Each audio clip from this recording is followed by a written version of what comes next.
3월 15일 새벽 예배의 말씀입니다. 하나님 아버지,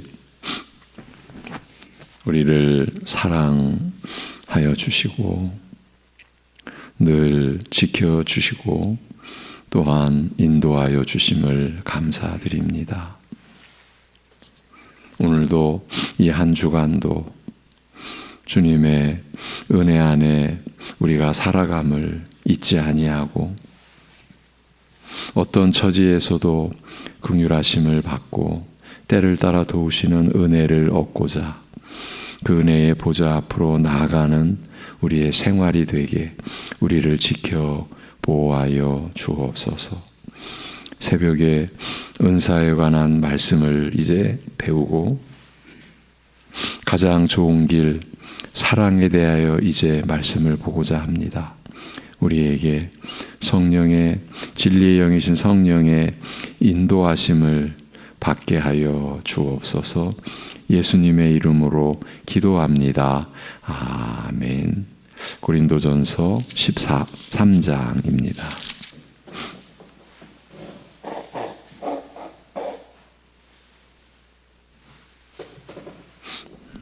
고린도전서 13장 1절에서 3절.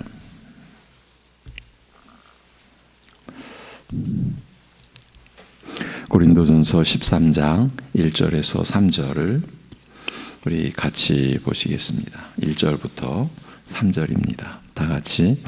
내가 사람의 방언과 천사의 말을 할지라도 사랑이 없으면 소리나는 구리와 울리는 꽹과리가 되고, 내가 예언하는 능력이 있어 모든 비밀과 모든 지식을 알고 또 산을 옮길 만한 모든 믿음이 있을지라도 사랑이 없으면 내가 아무것도 아니요 내가 내게 있는 모든 것으로 구제하고 또 내 몸을 불사르게 내줄지라도 사랑이 없으면 내게 아무 유익이 없느니라. 아멘. 데살로니가 전서를 보면서 항상 기뻐하고 범사에 감사하고 그 안에 쉬지 말고 기도하라라는 말씀 다음에 성령을 소멸치 말고 예언을 멸시치 말라라는 그 구절을 보면서 고린도전서 12장에서부터 14장에 있는 은사에 관한 말씀을 우리 배우고 다시 데살로니가 전서로 돌아가기로 했지요. 그래서 12장을 지난주까지 보고 이번 주는 고린도전서 13장의 말씀을 보는 겁니다. 고린도 교인들은 은사들의 몰두에 있었습니다. 신앙을 은사의 관점에서 정의하고 좀 더 큰 은사, 큰 직분을 가지기를 원했습니다. 다른 사람보다 놀랍고 뛰어난 은사들을 지닌 사람들을 영적으로 우월하다고 여겼기 때문입니다. 바울은 그런 생각을 품고 있던 교인들의 생각을 바로잡기 위해 지난 12장의 말씀을 전했습니다. 은사의 의미와 목적을 바르게 알고 또 은사의 다양성과 성령으로 하나 된 교회의 본질을 기억하며 은사가 있고 없음이나 크고 작음으로 결코 신자들이 차등이 있지 않다라는 것을 제시했습니다. 오늘날도 그대로 적용되고 필요한 말씀입니다. 어쩌면 고린도 교회보다 더 그 면에서 혼란한 이 시대일지도 모르기 때문입니다. 그리고 12장 31절 후반부에서 내가 또한 가장 좋은 길을 너희에게 보이리라고 함으로써 자연스럽게 신자들이 올바른 신앙을 가진 증거가 무엇인지를 전하는 13장으로 넘어가고 있습니다. 즉 영적 우월의식을 목적으로 더 큰 은사를 소유하려고 했던 고린도 교인들을 향해 참된 신앙은 무엇을 어떻게 생각하고 행하는 것인지를 가르치고 있습니다. 12장이 교회의 다양한 구성원들에 대한 참된 이해를 돕는 말씀이었다면 13장은 그런 지식을 바탕으로 성도 개개인이 힘써야 할 내용을 알려주고 있습니다. 교회나 성도에 대한 올바른 이해를 바탕으로 이제 자기가 해야 할 일이, 자기의 몫이 무엇인지를 말하는 것입니다. 그 주제는 잘 아시다시피 사랑입니다. 13장에서 바울 사도는 사랑을 주제로 몇 가지 부분으로 나누어서 설명하고 있습니다. 첫째는 1절부터 오늘 본문 3절까지로 은사와 사랑과의 관계를 비교하고 있습니다. 모든 은사들이 사랑이 없으면 무가치하다고 말합니다. 그 다음 7절까지에서는 사랑의 본질에 대해서 요약적으로 설명하고 8절 이후로는 사랑의 영원한 가치에 대해서 알려주고 있습니다. 이런 이유로 모든 신자는 은사가 아니라 사랑을 이루려고 하는 것이 마땅하다. 그게 신자의 본분이다는 것입니다. 먼저 첫 부분을 살펴보면, 그러니까 오늘 본문이죠. 바울 사도는 은사의 몇 가지를 들고 나와 그것과 사랑과의 관계를 대조하고 우리로 하여금 가장 좋은 길로 안내해 주고 있습니다. 어떤 종교적인 행위나 은사든지 그 모든 것들에게 의미를, 가치를 부여하는 것은 오로지 사랑뿐이라는 사실을 얘기하려는 것입니다. 먼저 1절에서는 사랑을 방언이나 천사의 말과 비교하고 있습니다. 내가 사람의 방언과 천사의 말을 할지라도 사랑이 없으면 소리나는 구리와 울리는 꽹과리가 된다고 합니다. 사람의 방언은 여기는 이제 복수로 쓰였는데요. 사람들이 일상적으로 쓰는 언어를 뜻합니다. 방언이라는 단어 자체는 그저 언어나 혀 또는 말을 의미합니다. 사도행전에서 성령이 강림하실 때 제자들이 방언을 했다는 말은 자기들이 배운 적 없는 외국말, 곧 절기를 지키려고 다른 나라에서 온 유대인들이 살고 있던 그 주변 나라들의 언어로 복음을 전했다는 뜻입니다. 외국에서 살아본 사람들만 말할 수 있고 알아들을 수 있는 말을 이스라엘 중에서도 총구석에 살던 사도들이 말하니까 놀랐다는 말입니다. 예. 그러니까 사람의 방언은 사람들이 일상적으로 사용하는 말을 의미합니다. 그저 뜻모를 주문이 아닙니다. 배우지 않았으면서도 다른 나라에서 온 사람들에게 복음을 전할 수 있는 외국어 능력을 가졌다는 것입니다. 그처럼 놀라운 은사가 그때는 주어졌습니다. 그리고 천사의 말은 천사들이 사용하는 언어들입니다. 사람이 알아들을 수 없는 언어를 뜻합니다. 그런 말을 하는 은사가 있다는 말이 아닙니다. 사람의 방언도 놀라운 것이지만 그보다 더 놀라운 천사의 말, 곧 천사들과 대화할 수 있는 은사를 받았다고 해도 사랑이 없으면 아무것도 아니라는 그 사실을 말하려는 겁니다.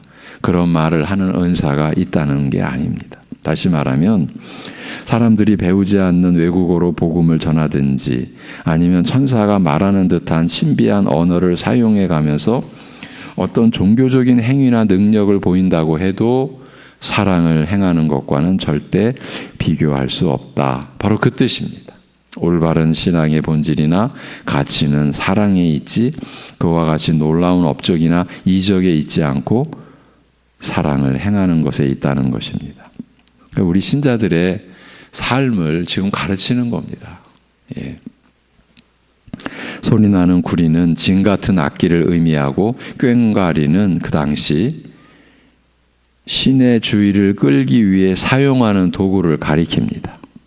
이 말은 사랑이 없으면 예배하는 때에 하는 어떤 신을 향한 어떤 종교적인 행위나 일상에서 복음을 전하는 것들이 아무 의미 없이 소리만 요란한 것이 되고 만다라는 것입니다.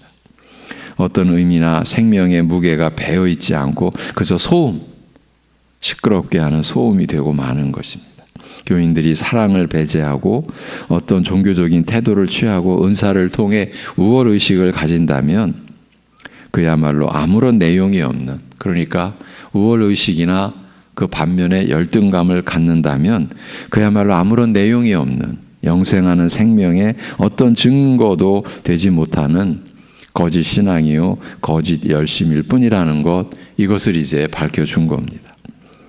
12장을 지금 정리해 주는 겁니다. 13장에 들어와서 2절에서는 예언과 지식과 믿음을 사랑과 비교 대상으로 놓고 있습니다. 내가 예언하는 능력이 있어 모든 비밀과 모든 지식을 알고 또 산으로 옮길 만한 모든 믿음이 있을지라도 사랑이 없으면 내가 아무것도 아니요. 여기에서는 세 가지 특별한 은사를 제시하고 있습니다. 우리말 성경은 약간은 애매합니다. 예언하는 능력이 모든 비밀과 모든 지식을 다 알게 해준다는 것처럼 그렇게 번역하고 있는데, 이제 원문의 그 전개는 그렇지 않습니다. 모든 비밀을 알 수 있는 예언, 모든 것을 아는 지식, 또 모든 이적을 행하는 믿음, 이렇게 연결이 되어 있습니다. 모든 비밀이란 인간의 이성에 의해서는, 인간의 지혜에 의해서는 발견될 수 없는 신비를 가리키는 말입니다. 모든 비밀. 오직 하나님의 계시만이 그것을 알게 할 수 있을 뿐입니다. 예언의 은사가 그러한 신비를 전달하는 계시의 은사였습니다. 그러니까 이 말은 사람이 어떤 노력과 묵상을 해도 알 수 없었던 신비에 속한 진실을 하나님께서 계시의 영을 부어주신 사람들을 통해서 알게 해주신 것입니다. 대표적으로 사도 요한에게 장차 이루어질 역사와 하늘에서 이루어질 일을 알려주어 계시록, 요한계시록을 기록하게 한 것이라든지, 사도 바울에게 하늘나라에 올라오게 해서, 소위 3층 천이라고 하죠. 셋째 하늘에 올라오게 해서 친히 그 계시를 들려주신 일을 들 수 있습니다. 그 자체가 얼마나 놀랍습니까?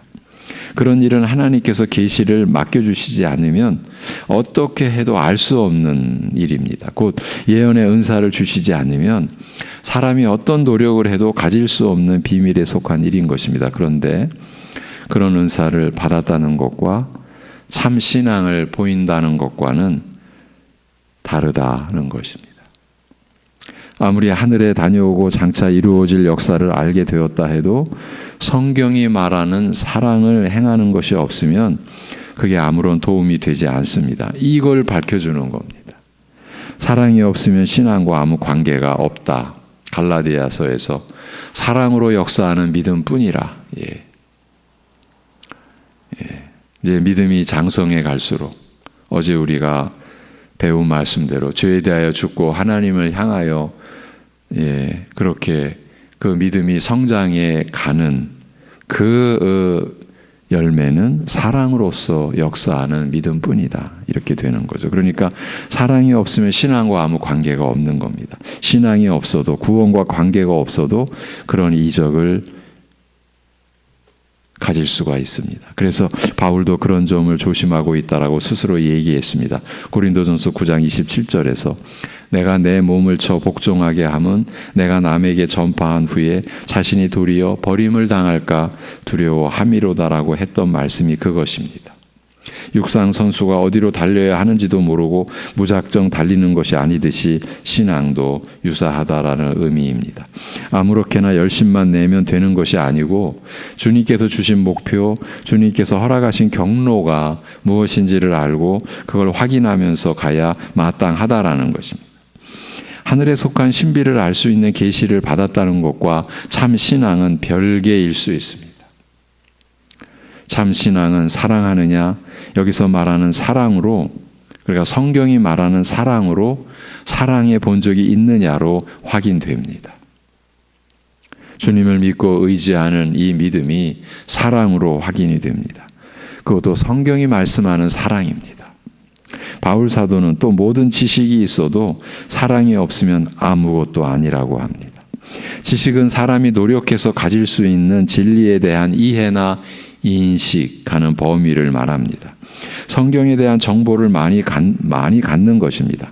계시하는 것은 선지자의 특권이었고 알고 가르치는 것은 교사의 특권이었습니다. 이 교사는 오늘날로 말하면 목사입니다.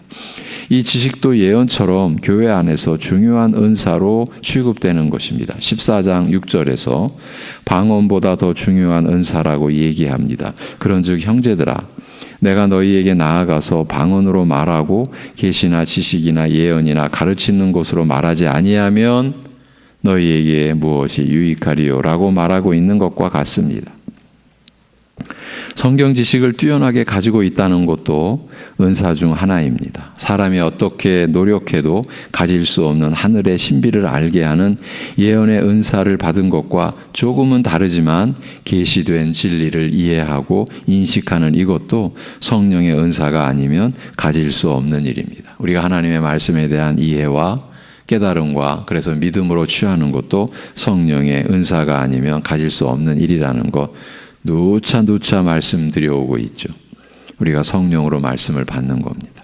사람이 아무리 전도하려고 해도 성경을 믿지 못하는 사람들이 있는 것이 그 증거입니다. 아직 성경을 믿을 수 있는 은사를 받지 못한 것이거나 아니면 영원히 구원 얻을 믿음을 갖지 못한 자입니다. 물론 이 지식은 전적인 하나님의 계시만은 아닙니다.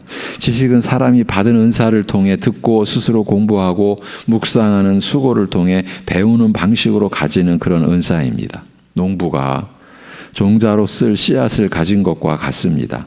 누구에게나 그 씨를 주었어도 그 농부가 어떻게 다루느냐에 따라 열매가 달라지듯이 지식도 마찬가지입니다. 수고하는 모습에 따라 가질 수 있는 지식도 달라집니다. 그렇게 해서 얻은 지식이 어떤 다른 사람들보다 뛰어난 사람이 있다고 해도, 즉 성경 어디를 펴서 물어봐도 어떤 질문을 해도 다 아는 지식을 가지고 있다라고 해도 그 자체가 신앙의 본질이라 할 수 없다는 놀라운 지금 얘기를, 놀라운 선언을 바울 사도가 하고 있는 겁니다. 신학교 교수라든가 목사라든가 어떤 유명한 기독교 서적의 저자라든가 교사라든가 그 자체로 하나님의 사람이라고는 증거라고 말할 수 없다라는 말입니다. 예. 사랑은 지식과도 별개의 일입니다. 우리는 하나님의 말씀에 대한 뛰어난 지식을 가지고 있으면 그 자체가 신앙이라고, 신앙을 증명하는 것이라고 생각하기 쉽습니다. 속기 쉽습니다. 물론 그런 지식이 없으면서 참된 신앙을 가지는 것은 더더욱 아닙니다. 지식이 필요 없다라고 말하는 것은 더 무식한 발언입니다. 그러나 아무리 뛰어난 지식이라 해도 사랑이 없으면 아무것도 아니라고 합니다. 사랑만이 지식을 의미 있게 하는 참된 신앙의 증표라는 말입니다. 사랑은 자동차의 엔진과 같습니다. 마치 자동차 문짝이나 썬팅이나 내부 장식을 아무리 멋들어지게 만들어 놔도 만일 엔진이 없으면 한 발짝도 달리지 못하는 무용지물인 것처럼 교인에게는 사랑이 그런 것이다. 이걸 밝혀주는 겁니다. 엔진만 덩그러니 있는 것도 자동차라 할 수 없을 것입니다. 그런데 신앙에서는 그런 식으로 속는 사람들이 많습니다. 사람들이 예언과 지식이 있으니 참 신앙이라고 생각하는 것은 바로 자동차 문짝과 바퀴와 내부 장식을 돈 많이 들여서 해놓았으니까 이제 완전한 자동차라고 생각하는 것과 같습니다. 문짝도 필요하고 시트도 필요하지만 그 모든 것을 의미 있게 하는 것은, 자동차답게 하는 것은 자동차를 자동차답게 만드는 동력인 엔진이듯이 신앙은 사랑이 그 역할을 담당합니다. 그 얘기를 하는 겁니다. 세 번째로 사도는 믿음과 대조하고 있습니다. 이게 갈수록 놀라운 겁니다. 산을 옮길 만한 믿음이라는 말은 놀라운 이적을 행하는 능력을 말합니다. 아무리 그런 것을 가지고 있어도 사랑이 없으면 내가 아무것도 아니라고, 즉 무가치하다라고 하는 것입니다. 이걸 좀 뒤집어서 말하면 그런 놀라운 지식, 놀라운 그런 능력을 갖고 있는데 전혀 다른 사람을 유익하게 하지 않고 자기만을 위해서, 자기의 우월감을 증명해내기 위해서 얼마든지 그런 걸 가지고 있을 수 있다, 이 얘기를 해주는 거죠. 뒤집어서 말하면. 그런 모든 걸 가지고 있어도 사랑이 없으면 내가 아무것도 아니다, 좀 무가치하다. 시속 500km로 달릴 수 있는 튼튼한 자동차 바퀴를 갖고 있어도 그걸 움직일 수 있는 엔진이 없으면 무슨 소용이 있습니까? 사랑이 그런 것이라는 겁니다. 신앙을 의미 있게 해주는 것은 이적 행하는 능력과 지식이 출중한 것과 별개라는 겁니다. 속지 않아야 합니다. 이제 3절에서, 마지막 절에서 더욱 혼란스러운 말을 합니다. 내가 내게 있는 모든 것으로 구제하고 또 내 몸을 불사르게 내줄지라도 사랑이 없으면, 그렇게 구제하고 내 몸을 불사르게 헌신해도 사랑이 없으면 이럴 수 있다라는 겁니다. 참 놀랍죠. 그러면 내게 아무 유익이 없느니라고 합니다. 어떤 사람이 구제하기 위하여 자신의 전 재산을 나누어 준다든가 또 다른 사람을 구제하려고 하다가 자기 목숨을 희생했다라는 것을 보면 우리는 그 자체를 사랑이라고 생각하는 것이 일반입니다. 그런데 그것도 사랑 자체와는 별개의 일일 수 있다고 말씀하는 겁니다. 자신이 가진 모든 것, 재물이고 지식이건 간에 하나도 남김없이 다 나누어 주어 심지어 전 생애를 나누어 줄지라도 사랑이 없으면 아무 유익이 없는 일이라고 합니다. 구제나 봉사나 헌신이나 희생 그 자체가 성령이 말하는 사랑은 아닐 수 있다. 아니라는 말입니다. 결국 그런 구제나 봉사나 헌신이나 희생도 자기 자신만을 위해서 그렇게 나타날 수 있다. 자기 자신만을 사랑해서 그렇게 보여줄 수 있다. 예. 겉으로는 분간이 안 되지만 그럴 수 있다라는 겁니다. 어떻게 그럴 수 있습니까? 그 점에 있어서 좀 안타깝지만 이 구절에서 우리말 성경이 생략한 말이 있습니다. 이런 말씀을 드리면 여러분 좀 당혹스럽죠. 이게 외국말을 각 나라 말로 번역하면서 이제 이런 문제가 생기는 겁니다. 원문 성경에 보면 내 몸을 불사르게 내줄지라도라는 말 다음에 자랑하기 위하여라는 말이 있는데 그 표현을 생략해 버렸습니다. 물론 원문 성경도 여러 사본들이 있어서 다 그런 것인지는 잘 모르겠습니다만 우리가 이제 주로 보는 원문 성경을 따르면 좀 이해가 됩니다. 그 구제나 봉사나 헌신이나 희생 같은 것도 성경이 말하는 사랑이 아닌 다른 이유로 얼마든지 행할 수 있다라는 것입니다. 자기를 치장하기 위해서나 혹은 강요에 의해서 혹은 바리새인처럼 그걸 천국에 들어갈 수 있는 자격으로 생각해서 자기 공로를 쌓으려고 그런 일을 행하는 것입니다. 어제 땅에 있는 지체를 죽이라는 말씀을 전하면서 제가 1부 때는 다루지 못했고 2부, 3부 때는 자기 사랑에 대해서 제가 좀 다뤄드렸죠. 땅에 있는 지체, 결국은 자기를 위한 거예요. 자기를 위한 거. 성경이 말하는 사랑은 구제나 봉사, 희생이나 헌신 이상의 것입니다. 실제로 이런 점에 대해 올바로 분별하는 사람들은 거의 없다고 볼 수 있습니다. 사람은 누가 사랑으로 구제를 하는지 아니면 자기 이름을 위해 헌신을 하는지 그 이유를 정확하게 알기는 힘듭니다. 그러나 하나님께서는 다 아십니다. 그리고 분명 살인이나 강도질이나 간음과는 달리 아주 훌륭한 행실인데도 불구하고 사랑이 없이 구제와 희생을 보일 수 있으며 그것은 하나님 보시기에는 아무 유익이 없는 일이라고 합니다. 하나님께서는 사랑을 보십니다. 사랑으로 역사하는 믿음을 보십니다. 사랑이 있어야 한다라고 합니다. 사랑은 다른 은사들처럼 있어도 되고 없어도 되는 그 무엇이 아닙니다. 직분을 불문하고 은사를 불문하고 구제와 희생에도 불구하고 모든 신자들에게 반드시 필요한 것은 사랑이라고 합니다. 왜냐하면 사랑이 있고 없고에 따라 은사가 의미가 있느냐 없느냐, 신앙이 있느냐 없느냐 하는 것이 결정되기 때문입니다. 이처럼 사랑은 모든 성도들이 가져야 하는 것이며 그것이 곧 신앙을 증명하는 필수적인 것이므로 바울 사도께서 내가 제일 좋은 길을 너희에게 보이리라고 하신 것입니다. 이것이 곧 신앙의 증표라는 말입니다. 모든 신자는 그걸 확인하고 추구하기 위해 애써야 합니다. 그게 교회의 하나됨을 지키는 길입니다. 그러면 사랑은 무엇입니까? 사랑은 무엇을 사랑이라고, 성경은 무엇을 사랑이라고 정의합니까? 그 점에 대해서는 4절 이후에서 말씀하고 있습니다. 내일 이어가겠습니다. 사망의 무지 가운데서 생명의 진리가 충만하고 그 진리로 다스리시는 나라에 우리를 옮겨주신 아버지 하나님, 우리의 지혜이신 예수 그리스도를 성령 안에서 꼭 붙들고 바라봄으로 인하여서 우리가 거짓 것에 휘둘리거나 거짓 것에 사로잡힌 노예로 살지 않도록 우리를 지켜 보호하여 주옵소서. 참으로 모든 은사를 가졌어도 사랑이 없으면 아무것도 아니라고, 아무 유익도 없는 거라고 하시는 말씀을 우리 교회가 이 말씀에 참여하는 모든 하나님의 사람들이 바로 깨달을 수 있는 은혜를, 성령의 역사를 우리에게 허락하여 주시옵소서.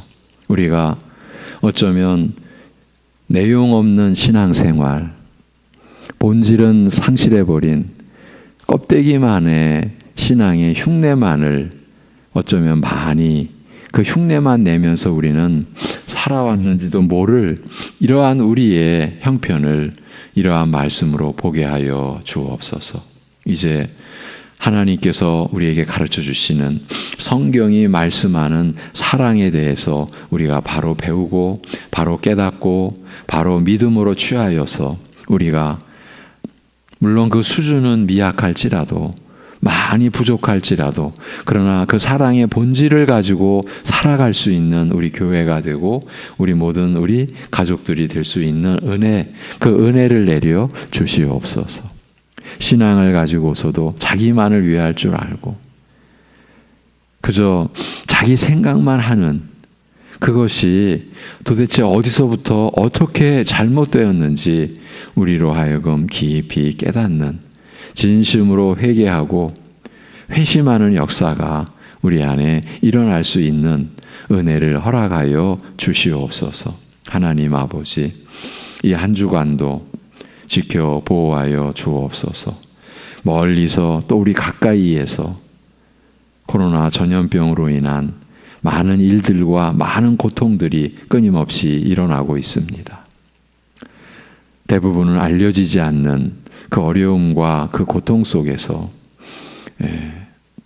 쓰러져 가기도 하고 신음하고 있는 우리 많은 가족과 이웃들을 우리가 생각하고 우리 각자의 그러한 책임뿐만 아니라 서로를 배려하는 그러한 노력을 기울이면서 하나님께서 우리에게 일상 함께 할 수 있도록 하신 그 은혜가 얼마나 복된 것이었는지 늘 평범하게 우리에게 있어서 그 고마움과 그 귀함을 알지 못했던 우리 함께 식사하고 함께 교제하고 함께 막 얘기하고 하던 그 일상이 얼마나 우리에게 참 사람으로 사는 그 사람다움을 우리에게 안겨준 것인데 우리는 그 은혜를 알지 못하고 그 하나님의 선물을 깨닫지 못했던 우리의 그 어리석음과 무지를 일깨움 받으며 그래서 함께하는 사람들이 얼마나 소중하고 얼마나 고마운지를 깨달아갈 수 있게 하여